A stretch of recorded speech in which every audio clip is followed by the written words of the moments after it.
Salam.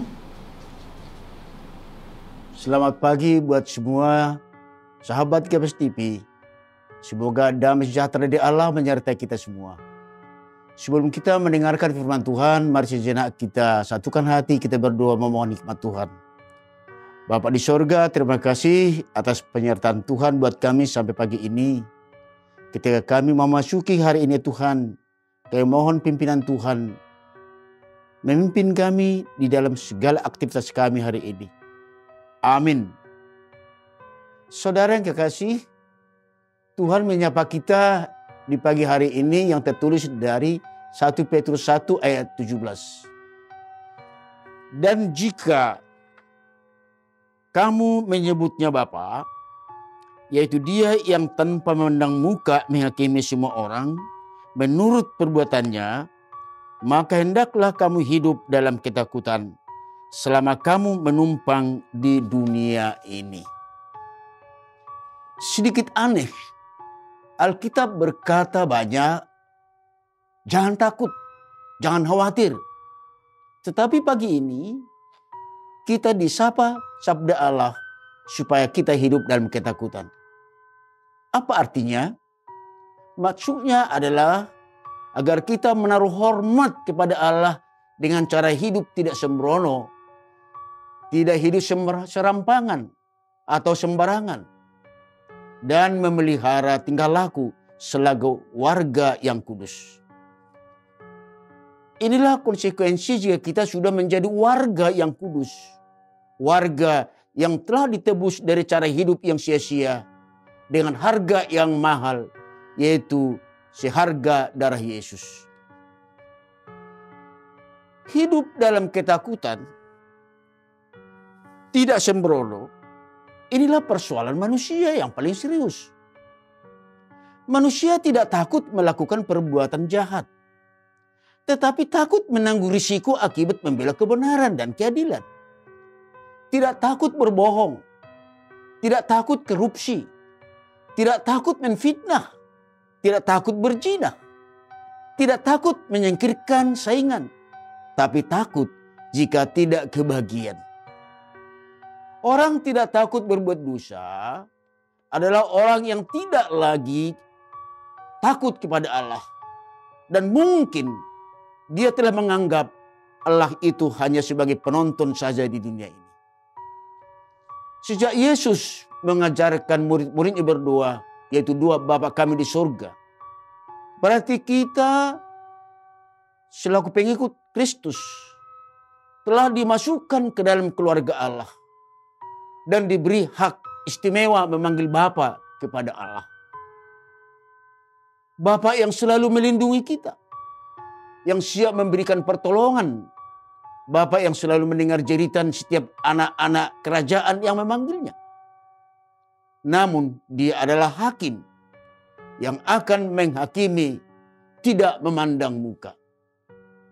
Semua yang memanggil Bapa, juga yang tidak, dibawa ke pengadilan surgawi. Perbuatan yang menentukan keputusan Allah. Perbuatan yang dimaksud adalah pekerjaan dalam kehidupan selaku orang kudus yang kita sebut buah iman. Martin Luther pernah berkata dan menuliskan sebagai berikut. Allah tidak akan mengadili engkau menurut patokan. Apakah kau bernama seorang Kristen? Atau seorang yang telah dibaptis? Akan tetapi ia akan meminta kepadamu. Kalau kau seorang Kristen, baiklah katakanlah kepadaku. Di manakah buah-buah yang dapat menyatakan imanmu? Firman Tuhan berkata dalam 2 Korintus 5:10. Sebab kita semua harus menghadap tahta pengadilan Kristus. Supaya setiap orang memperoleh apa yang patut diterimanya. Sesuai dengan yang dilakukannya dalam hidupnya ini. Baik ataupun jahat. Di dunia ini kita adalah penumpang. Dunia inilah tempat persinggahan sementara. Ada dunia baru yang akan kita tuju. Tanah air kita adalah di sorga. Selaku pengikut Kristus, kita telah diberi hak istimewa, yaitu anak Allah.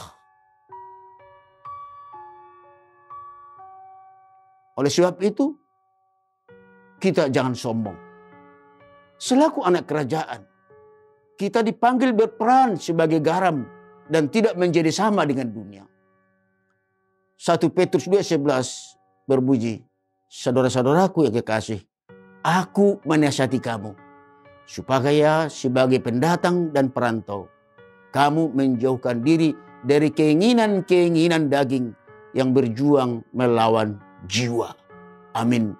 Kita berdoa. Terima kasih ya Tuhan, jika Engkau telah menyapa kami melalui firman-Mu, dan jika Engkau telah mengingatkan kami dalam kehidupan kami, sehingga seluruh aktivitas kami selalu dipagari dan dikuatkan oleh firman-Mu, sehingga apa yang kami lakukan hanya untuk kemuliaan bagi nama-Mu, dan kami hidup takut kepada Tuhan, tidak hidup sembrono. Amin.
GKPS TV.